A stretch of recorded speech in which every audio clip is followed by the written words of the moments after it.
Just before you watch the video, I will be talking about ableism, LGBT phobia, and a bit about my own personal experience living as an autistic lesbian, as well as sharing other people's experience.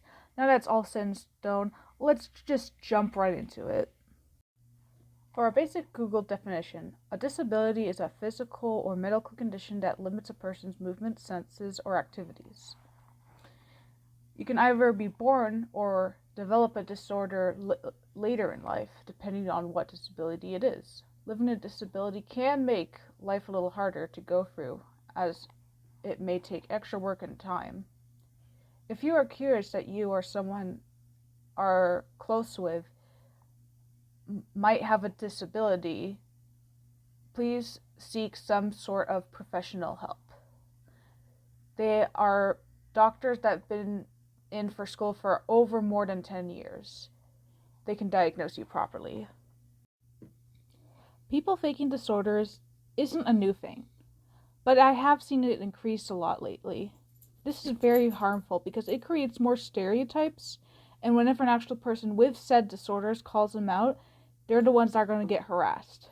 I'm sorry, but you can't blame everything on your self-diagnosed disorder whenever someone calls you out. This is actually only 2 reasons on why people will do this, but let's just talk about the main one first. Attention seeking. Most people who do this are usually minors, aka kids. Even though kids don't know any better, I still think people should politely call them out and say what they're doing is wrong. However, what I can never forgive is adults doing it. If kids, people tend usually to forgive them more, and that is understandable. After all, they are still growing up. With adults, there is no excuse. Another reason I want to call out is that people treat disorders as this cute, cool thing. They treat it as like it's this quirky cosplay. And honestly, these people don't know how offensive that is. People also do very little research and just use stereotypes. If you're going to fake a disorder, at least do research to pull it off. This is going to bring it into my next topic. Part 3. Now, I just want to say being LGBT and autistic is a valid thing, and it's real. Like I said earlier, I'm an autistic lesbian. However, I'm going to be talking about people who fetish autism and makes it seem like we're retarded. People have been claiming really ableist shit like autism gender, ADHD gender, bipolar gender, OCD gender, and many, many, many more. These people claim that autistic people see gender in a different way, which we don't. A different perspective doesn't mean it is what that perception is. It's like colorblind people. Someone who is colorblind will see green instead of red, but that doesn't mean the red is just not there at all. Whenever people call this shit out, these ableist assholes will always say, autism people are too stupid to understand gender, yeah. Okay, maybe not the exact words, but you get my fucking point. No, we're not retarded. We can understand anything as long as someone explains it to us just like any other person. Autism doesn't affect your gender at the slightest. These are also the same people who make up the fucking genders which hurt transsexual people too. If you don't respect my bunny star gender, you're an ableist bigot. Nya, woo. Transsexual is also a disorder in a way. A lot of people forget that it's a medical thing. Dysphoria disorder is what causes a person to be trans, and the fact that people pretending that it doesn't exist is super duper harmful. Part 4. Remember how I said in part 2 there was another reason that people fake disorders? This is going to get a little bit personal / venty. Some people with actual diagnosed disorders fake their own disorders. I know that sounds a little bit weird, but let me explain. When I was a kid, and when I was first diagnosed with autism, my abusive birth mom would often tell me I can't do anything, that my autism prevents me from getting anywhere in life. So I often thought that the only way to be accepted by my own birth mom was to act like the stereotype, because that's just what she would always tell me. I thought this was the only way she could accept and love me. Then my stepmom and my grandmother said to me, "You can do anything. It just might take a little bit longer, and that's perfectly okay." I remember in high school, there was this big painting on the wall near the bathroom that said, "Don't let your struggles become your identities." And I know it sounds super cheesy and a bit cringy, but those words stuck in my head ever since. I'm pretty sure I'm not the only one who faked a disorder they actually have for acceptance. Disorders are very understood, and stereotypes and thinking ain't gonna make it better. While it's not bad as I was dealing with it as a kid, I still deal with ableism today. Alright, I've been screaming into a void. Let's just give some other people their experience. This is a story from Candile. I recommend you check his channel out.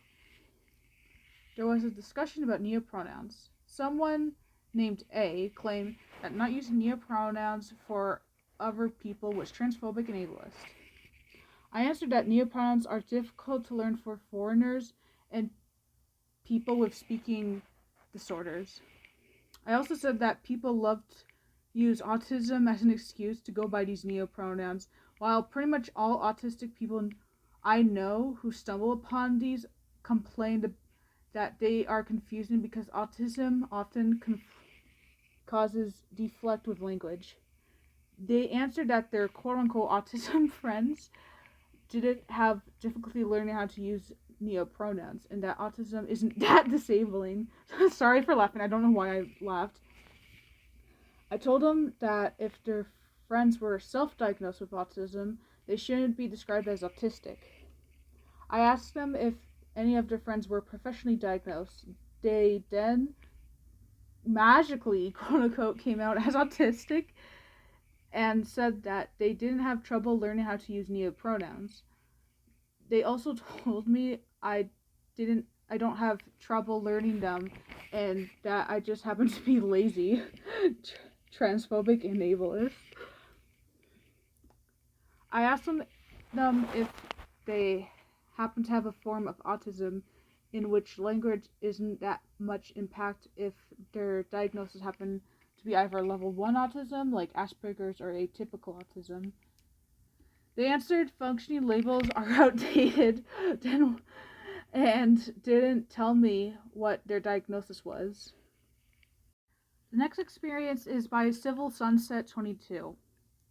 Ever since I was a baby gay, people were seen as the lowest scum. By the way, for people who don't know, baby gay is a term for someone who is questioning if they're LGBT or recently just came out as LGBT.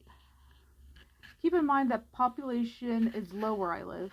Nobody was there to speak out. A lot of us were raised as conservative Christians. Nothing against the religion. I am a Christian myself. Anyways, LGBT is just a deviance. I always looked at the same gender couples and trans people as quote-unquote disgusting. The fact is, nobody elaborated on it. Just said that they were deviants. Nobody mentioned gender dysphoria, just it being God's will and body mutilation. Flash forward to elementary school, being gay is still quote-unquote disgusting. Everybody there referred to them as faggots, same as then. Throughout the years, it was seen as awful. Then Tumblr, Neo, and Xeno blogs came to action. However, it was just a gasoline to the fire, and it made them look like complete idiots. We were seen as stereotypes about trans people on TV, just men in dresses with makeup. Gay men were portrayed as wanting to be divas and always going out for shopping on hours on end, and lesbians were portrayed as the ugliest women ever. In 6th grade, I was the most homophobic because all of that. A neighbor of mine got beaten by her own mother after she found out that her daughter was bisexual. My other neighbor said that the daughter was bi with a disgusted look. start of 2021, I became a too cute and collected a lot of labels. I was unaware I was making it into my personality. My friends saw that in May, so I started to rethink and I saw I'm simply bisexual. My surroundings just conditioned me to be an ableist and homophobic, and it was wrong. End of story.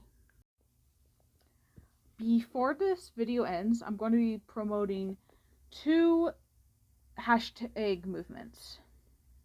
Hashtag my disorder isn't your costume, and hashtag marginalized people against appropriation, or MPAA for short. I will leave their Discord server in the description below, and as well as their email. Remember, kids, faking disorders is pretty cringe, bro, and just ableist and shitty as hell.